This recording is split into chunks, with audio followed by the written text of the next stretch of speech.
Rebonjour à toutes et tous. Alors, après cette belle table ronde sur les accompagnements à l'innovation, on passe au talk d'entrepreneurs. Alors, si certains biais cognitifs et contraintes sociétales persistent, en particulier chez les femmes, comme frein à l'entrepreneuriat, elles sont de plus en plus nombreuses à franchir le cap de la création d'entreprises innovantes et à réussir. Ce matin, nous sommes avec 4 entrepreneurs inspirantes qui vont témoigner de leur parcours, à savoir Mathilde Perrault, cofondatrice et CEO de Budit, Mariam Bini, cofondatrice et CMO de Soleger, Nadège Esteban, fondatrice du réseau LM Power et de MySportCamp, et Marie Degnaud, cofondatrice de Tous Entreprenants et dirigeante fondatrice de Geovina. Mathilde, c'est à toi. Bonjour à tous et à toutes, je suis Mathilde Perrault, la fondatrice de Budit, et j'ai créé Budit pour permettre aux marques et à leurs clients d'interagir en direct et de co-créer ensemble afin d'optimiser l'expérience client. Donc pour cela, nous avons développé une application mobile qui permet aux enseignes d'interroger ses clients pendant leur visite dans les magasins, mais aussi depuis leur domicile pour comprendre l'utilisation qu'ils ont de leurs produits et de leurs services. Donc, je suis arrivée à Montpellier il y a un peu plus de 8 ans avec une licence de biologie en poche et avec comme idée en tête de me reconvertir dans le marketing.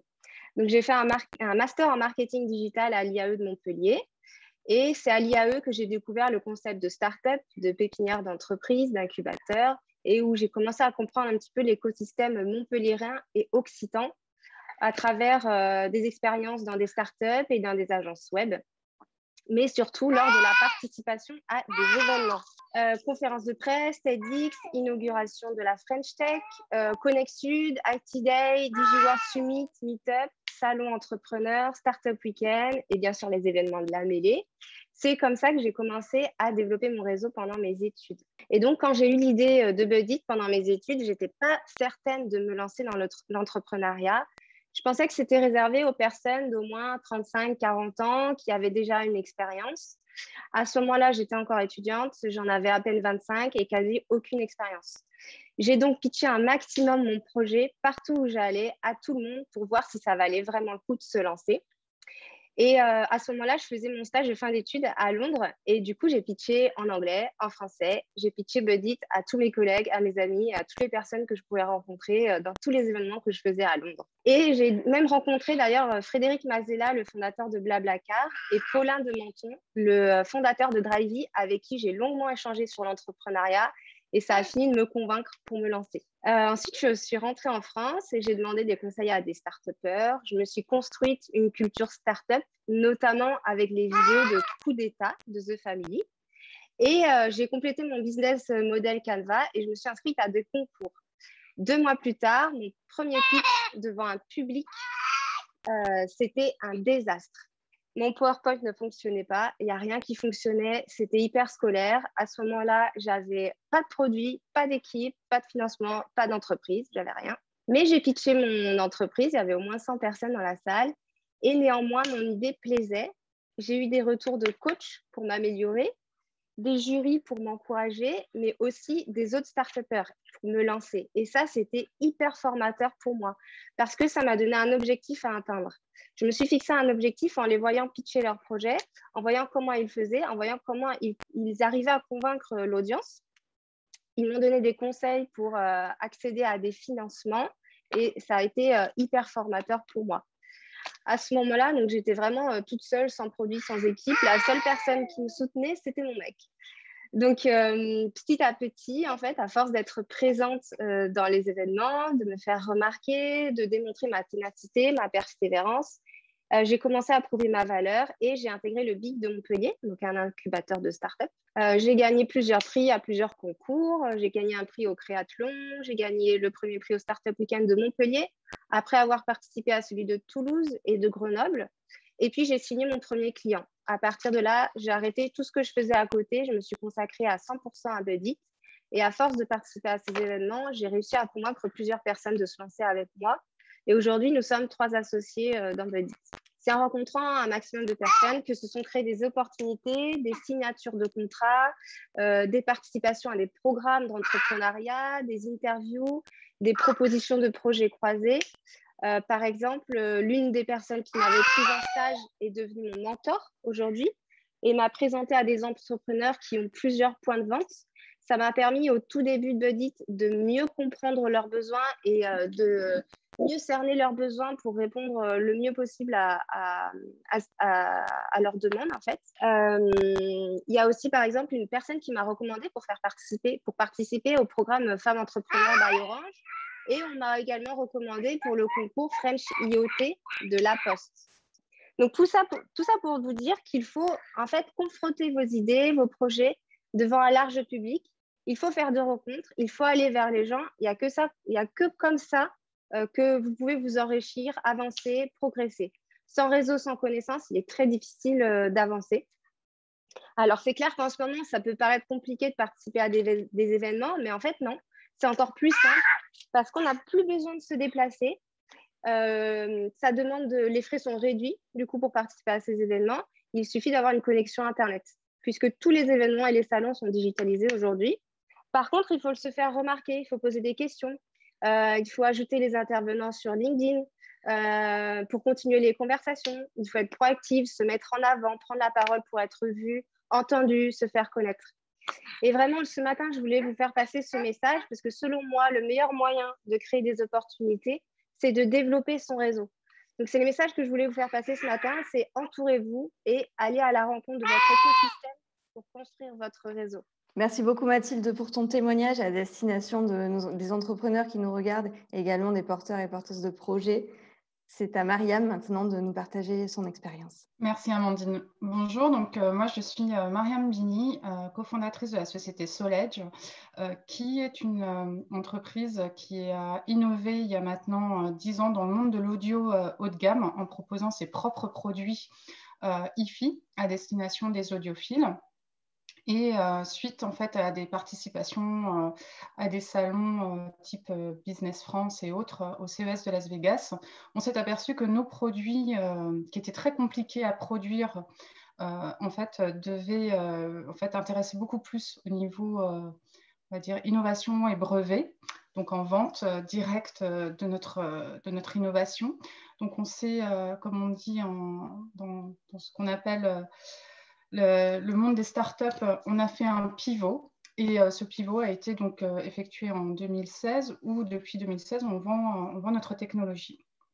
Donc moi mon parcours est très simple, classique, j'ai fait du droit, ensuite je me suis dirigée vers une école de commerce. Je n'étais pas du tout destinée à travailler dans un monde de start-up, mais plutôt dans des grandes entreprises en marketing. Et la vie a fait que j'ai rencontré pendant un stage mon époux qui travaillait dans une start-up et j'ai fait mon premier stage dans une start-up.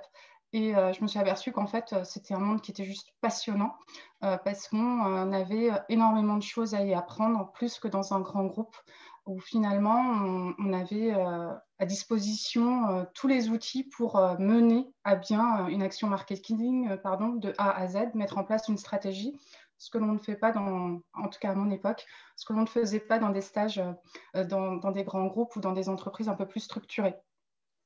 Donc moi aujourd'hui, en fait, ce que j'aimerais aborder et faire passer comme message, c'est sur le financement. Parce que nous, étant une entreprise créatrice de produits finis, donc ce qu'on appelle le hardware, en fait, il a été très compliqué pour nous de trouver des financements en levée de fonds au début de l'entreprise et encore actuellement, puisqu'il est prouvé qu'en France, tout ce qui est hardware est très compliqué à financer en levée de fonds. Et que finalement, on s'aperçoit que quand on est dans des écoles de commerce ou autres, ou quand on est souvent dans des écosystèmes de création, on nous pousse quelque part à aller lever des fonds. Et en fait, on s'aperçoit que lever pour lever, ce n'est pas une bonne idée. Ce qu'il faut, c'est lever au bon moment, quand on a déjà un produit qui est sur le marché, on a déjà testé notre marché, on a commencé à faire du chiffre d'affaires.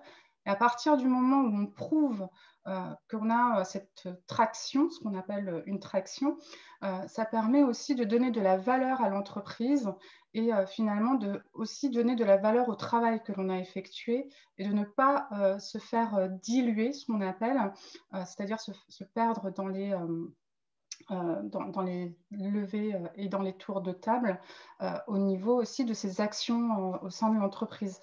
Et encore une fois, quand j'interviens dans des écoles, je m'aperçois souvent que les jeunes aujourd'hui disent je vais créer une entreprise pour lever des fonds. Encore une fois, on ne crée pas une entreprise pour lever des fonds, on crée une entreprise pour créer de la valeur. On crée une entreprise pour son écosystème. On crée une entreprise parce qu'on veut aussi également rendre à notre écosystème ce qu'elle nous a donné. Donc, juste ce message-là, pour moi, est très important. Ne créez pas pour lever des fonds pour vous faire un salaire. Créez parce que vous avez une valeur à apporter. Créez parce que vous avez une idée à développer. Créez parce que vous avez voilà, l'envie de créer. Et ne créez pas pour créer. Parce qu'il y a ça aussi aujourd'hui où on dit il faut pousser les femmes à créer. Non, il faut pousser les femmes à être heureuses dans ce qu'elles font en fait comme métier.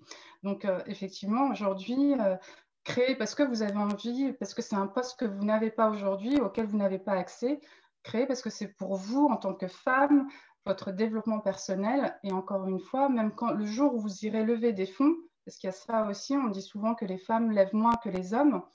Euh, Encore une fois, si vous avez du chiffre, que vous avez une preuve de votre marché et que vous êtes capable aussi de vous le passer de levée de fonds, ne levez pas. Ne vous diluez pas, ne vous faites pas faites-vous racheter, c'est encore mieux, limite, plutôt que de vous faire diluer au niveau de vos actions. Mais voilà, ça c'est le message que moi je souhaitais faire passer aujourd'hui. En tant que femme, vous êtes capable de tout faire. Vous avez envie de créer une entreprise, bah, créez-la. Vous avez envie de franchir des strates dans votre entreprise actuelle en tant que salarié, faites-le. Vous n'avez envie de rien faire, ne faites rien. Mais voilà, du coup, ça ne va pas dans l'entrepreneuriat féminin, je suis désolée, mais c'est aussi ça, l'entrepreneuriat. C'est entreprendre sa vie aussi. Et voilà, c'est le message que je souhaitais faire passer. Eh bien, merci beaucoup, Mariam, pour ce discours pour le moins authentique. No bullshit et no limites. Si vous avez une idée, lancez-vous. On va recueillir maintenant l'avis et le témoignage de Nadège Esteban, qui est connue pour son mindset entrepreneurial. Merci Amandine. Bonjour à toutes et à tous. Je suis Nadège Esteban et je suis la fondatrice de My Sport Camp. Donc c'est tout nouveau. J'en suis pas du tout aux mêmes étapes que Marianne et Mathilde, mais j'aspire à aller à atteindre leur niveau. Donc My Sport Camp, c'est une école en ligne qui forme et qui accompagne les futurs entrepreneurs du sport et aussi intrapreneurs du sport. Donc, c'est un projet pour lequel je suis notamment accompagnée par les premières Occitanie qui sont passées sur l'intervention juste avant et le programme Femmes entrepreneuses d'Orange. Et je suis aussi en parallèle créatrice d'un collectif de femmes entrepreneurs dans le sport qui s'appelle LM Power, qui a été lancé le 8 mars de l'année dernière. Ce n'était pas forcément la meilleure période pour lancer, puisque juste après, il y a eu le confinement. Mais voilà, c'était l'envie aussi pour toutes ces femmes de se retrouver et de pouvoir être dans un réseau où on puisse parler de sport et où elles puissent aussi échanger sur des problématiques qui étaient communes. Au niveau de mon parcours, j'ai un parcours plutôt atypique dans le sens où j'ai été amenée à passer par pas mal d'organisations, mais aussi réaliser différentes missions et aussi une expatriation de 7 ans en Asie du Sud-Est. Alors, il en ressort quand même quelques fils rouges. Le premier, le sport, évidemment, de par mes études, mais aussi de par mon expérience professionnelle et bénévole. La formation, tout ce qui concerne l'ingénierie de formation et de l'animation de formation, notamment en école de commerce et école du digital. L'accompagnement, tout ce qui concerne le coaching, je suis certifiée en coaching professionnel et ce qui m'intéresse plus particulièrement, c'est limite une obsession d'ailleurs, je l'avoue, c'est tout ce qui concerne la transformation, l'empowerment. Ce sont vraiment les sujets qui m'intéressent, qui m'animent, qui me font vibrer et sur lesquels je travaille depuis de longues années. Ensuite, l'animation de réseau. Donc, j'ai fait partie de pas mal de réseaux où j'ai eu à animer notamment des communautés, des réseaux. Et enfin, l'entrepreneuriat, puisque j'ai créé ma société, ma toute première entreprise en Malaisie en 2015. Donc, c'est justement à partir de ces fils rouges, de toutes ces briques que j'ai pu accumuler au cours de mon parcours, mais aussi des critères de la vie que j'avais envie de vivre, que j'ai construit My Sport Camp. Derrière, les messages que j'aurais aimé faire passer, alors oui, je voudrais renforcer le message de Mathilde sur les réseaux. Le réseau, c'est clé, et pas que lorsqu'on est entrepreneur d'ailleurs. Si je suis là aujourd'hui, c'est aussi grâce à toutes les personnes que j'ai pu rencontrer, qui m'ont boosté, qui m'ont soutenu, qui m'ont tendu la main, qui m'ont challengé aussi parfois. Mais je pense aussi pour celles qui ont du mal avec le réseautage, parce que je rencontre aussi beaucoup d'étudiants qui ont des perceptions très négatives liées au réseautage et c'est dommage, parce que réseauter finalement, c'est juste se connecter à des gens, faire connaissance, les comprendre, s'intéresser à eux. Voilà, donc pour moi, c'est important aussi de démystifier cette question de ce réseautage et aussi d'y apporter ces lettres de noblesse. Et au-delà de ça, du réseautage, c'est aussi se trouver un mentor, ne pas hésiter à aller solliciter des personnes pour pouvoir vous aider. C'est aussi se trouver des sources d'inspiration, parce que cette inspiration, c'est ce qui va permettre aussi l'entrepreneuriat, hein, ce n'est pas un sprint, c'est un marathon. Donc, c'est ce qui va permettre aussi de tenir au fur et à mesure du parcours. Donc, savoir s'entourer des personnes et savoir aussi solliciter les personnes. Je me suis rendu compte qu'au début, je sollicitais des gens et effectivement, je savais que ces personnes-là n'allaient pas forcément m'envoyer quelque chose de positif ou plutôt me renvoyer leur peur, mais t'es sûr, tu devrais peut-être viser la sécurité, etc. Donc, après, j'ai appris aussi à solliciter les bonnes personnes pour pouvoir justement avoir ce soutien-là. Donc, j'en profite pour faire un clin d'œil à mes camarades de promotion des premières Occitanie et du programme Femmes Entrepreneuses d'Orange, parce que c'est vrai que c'est vraiment c'est clé d'avoir ce soutien, cet échange quotidien. Après, pour moi, l'entrepreneuriat, ça dépend aussi de ce qui se passe à l'intérieur de nous. Je me suis rendu compte que c'est vraiment cet esprit entrepreneurial, cette façon de penser, d'agir, de réagir, qui au quotidien m'aide dans mon parcours. Alors bien sûr, il y a aussi toute la question des compétences, elles sont essentielles, mais je voudrais aller plus loin. Pour moi, c'est vraiment une question de mindset, c'est vraiment une question de comment on se gère aussi soi-même, et notamment de gérer la transition. Donc pour parler peut-être sous forme d'image, un peu imaginer d'avoir les fesses finalement entre deux chaises. Et c'est ce temps où on va passer d'une situation que l'on connaît très bien, alors ça peut être le salariat, ça peut être autre chose, vers peut-être une nouvelle réalité qu'on ne connaît pas forcément, qu'on n'a pas forcément une image bien précise, mais qu'on se sent appelé éventuellement. Donc, ça peut être l'entrepreneuriat, mais ces genres de transitions, on les connaît aussi en dehors du monde professionnel. Et finalement, en plus, ce temps peut être plus ou moins long. Et ça demande à un moment donné de savoir ajuster quelque part sa posture pour passer d'une chaise à une autre et pas tomber entre les deux chaises. Donc là, j'en viens à la posture entrepreneuriale qui me semble primordiale quand on entreprend. Bien sûr, de savoir gérer cet inconfort lié à la transition.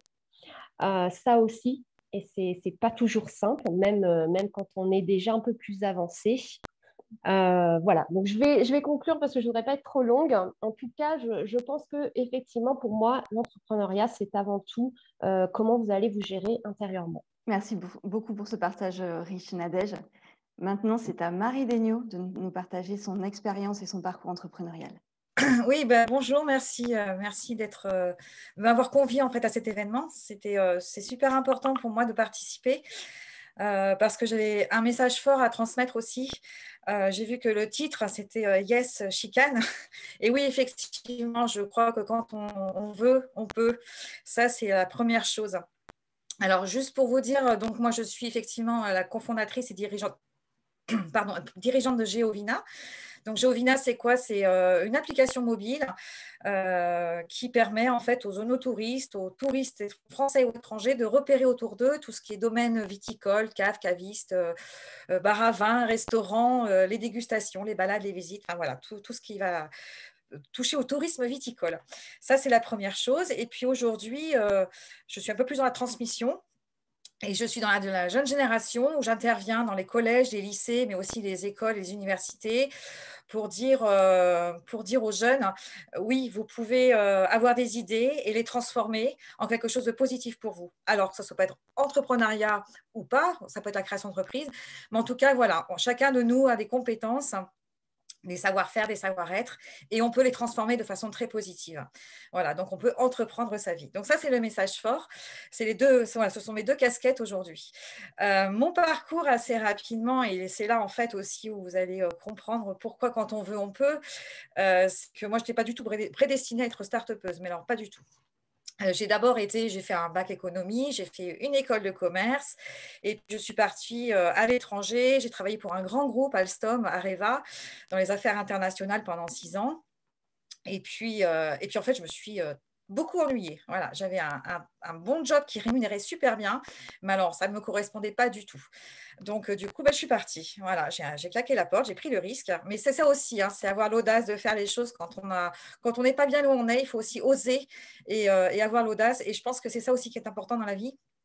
C'est quand on veut quelque chose, il faut oser. Il ne faut pas avoir peur. Personne ne va vous manger et voilà, il faut savoir aussi prendre des risques. Donc, je suis partie. Voilà, je suis partie et puis je me suis retrouvée dans mes premiers amours, le vin.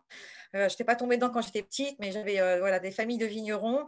Et puis, j'ai travaillé pendant quelques années. Bon, j'ai eu mes 2 filles, hein, parce que voilà, quand on est femme, eh ben, on est aussi maman. On l'a vu tout à l'heure avec Mathilde, avec des petits cris derrière elle. Mais voilà, on est aussi des femmes. Donc, voilà, moi, j'ai aussi mes 2 filles.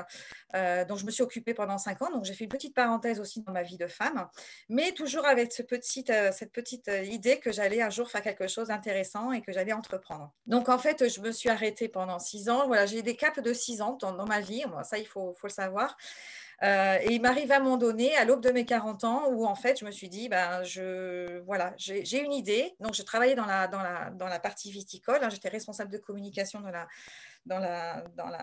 pour un réseau viticole. Et je me suis dit, voilà, ça y est, je suis prête, je suis armée, je me sens prête et j'ai envie de faire quelque chose. Et en fait, j'ai juste eu une idée. Je me suis dit, tiens, comment ils font les gens pour trouver les domaines viticoles autour d'eux? Il n'y a rien qui existe. Il n'y a même pas un site web. Et là, je me suis retrouvée, et c'est là aussi je veux faire passer un super message. C'est quand on a une idée, qu'on a une volonté, surtout, c'est se faire accompagner. C'est pas rester seul. L'important dans l'entrepreneuriat, c'est de ne jamais rester seul. Alors, Mathilde et Nadège, j'en parlais du réseau. Moi, je vais aussi appuyer sur l'accompagnement. Aujourd'hui, on a la chance en France d'avoir des dispositifs incroyables pour te faire accompagner. Moi, je suis juste arrivée avec mes compétences et une idée. Et tout s'est transformé. Donc, pour l'histoire, je suis passée par Pôle emploi qui m'a envoyée vers la boutique de gestion de Lunel. Et là, je me suis retrouvée dans une pépinière d'entreprise innovante qui s'appelle Via Innova à Lunel. Donc, je remercie toutes les équipes si elles nous regardent aujourd'hui. Hein. Voilà, j'ai une grande pensée affective pour elles. Et c'est comme ça que je me suis retrouvée transportée dans le monde de la start-up innovante. Et c'est grâce à eux que j'ai pu grandir. C'est grâce à eux que j'ai pu construire mon projet, construire Geovina. Voilà, tout ce qui est business plan, monter en compétences. Tout ça, c'était voilà. Et surtout se faire accompagner. Ça permet aussi de développer son réseau, de se faire accompagner, hein, puisqu'on va vous introduire dans des réseaux bien spécifiques et qui vont vous aider à construire votre projet.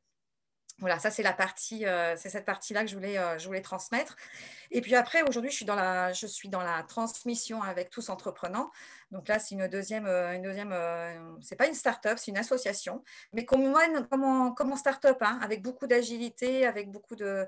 Voilà, aujourd'hui, on a besoin d'agilité avec la pandémie, voilà. Et du coup… ce qui est important, c'est que les femmes comprennent bien que, voilà, même si ce sont des métiers qui peuvent être difficiles, je sais que je suis dans un métier de vigneron, donc de métier d'homme, il faut vous affranchir de tout ça et ne pas avoir peur, tout simplement. Il faut oser. Donc, osez, faites-vous accompagner et puis, yes, week-end, quoi, tout simplement.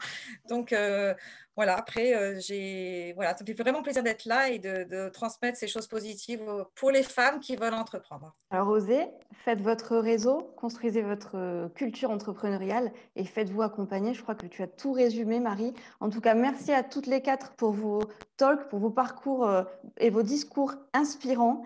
Et à propos d'accompagnement, on se retrouve dans 5 minutes. Donc, vous avez le temps d'aller vous chercher un petit café si vous souhaitez pour la table ronde sur l'accompagnement au financement de l'innovation.